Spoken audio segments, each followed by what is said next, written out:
نبدأ كده شوكولاتة بيضة على شوكولاتة بالحليب اهوت. بشرتها وحطيتها في الفريزر بس كده دقيقتين، اتجمدت معايا وتدي شكل جميل برضو للكيكة بتاعتي اهيت.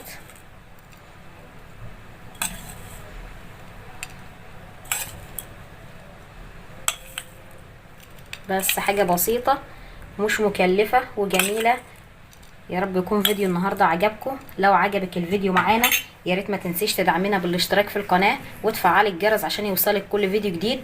نشوفكم على خير، والسلام عليكم ورحمة الله وبركاته.